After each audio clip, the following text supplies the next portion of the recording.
বলে ফেলবো। সো আমাদের একটা মাইন্ডসেটে আই থিঙ্ক সিমিলারিটি আছে। আমার খুব ভালো লেগেছে শুনে। আমি আজ এখানে দাঁড়িয়েছি ভিন্ন এক অনুভূতি ও আবেগ নিয়ে। বাংলাদেশের এই পলিসি লেভেলটায় আমার প্রথম বক্তব্য এটা। আমি এমন কেউ নয় যার কাছে সব প্রশ্নের উত্তর আছে বা সব সমস্যার সমাধান জানা আছে।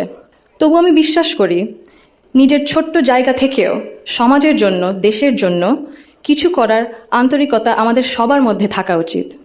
আজ আমি এসেছি শুধু শুনতে, শিখতে এবং একসাথে কাজ করার মনোভাব নিয়ে এগিয়ে যেতে। Today's dialogue is about women shaping the nation. But before we speak about shaping the future, we must be honest about the everyday lives, realities shaping women's lives in Bangladesh. My earliest understanding of women's roles in society came from my family, as it does for most of us. Long before we encounter policies or laws or institutions, our homes become our first classrooms.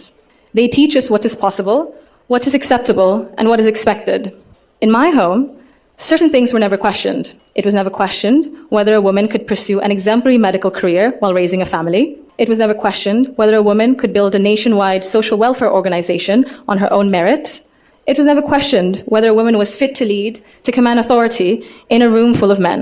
And it was never questioned whether the men in our lives would stand alongside the women in their lives as equals. My mother continued to excel professionally as a cardiologist in government hospitals, often in patriarchal settings, because she had encouragement and support at home to balance both career and family. In 1979, my Nanu, Saida Iqbal Mandbanu, began using her own home to open a free elementary school for vulnerable and disadvantaged children. What began as a personal act of care grew into one of the earliest NGOs in Bangladesh, Shurubhi, creating meaningful and lasting change in young people's lives.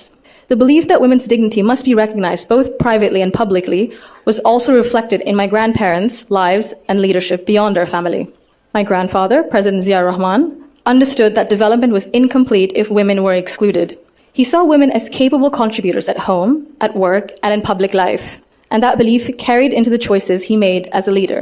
Under his leadership, the expansion of the garment sector meant millions of women entered formal work for the first time, gaining independence and income.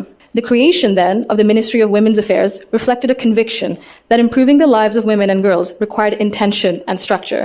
These were not just policy decisions, but they were an extension of the values that he lived by personally. That foundation was carried forward by my grandmother, Begum Khaleda Zia, who understood the transformative power of education that gave women voice, choice, and confidence. Under her leadership, girls' education was treated as a right, not a privilege.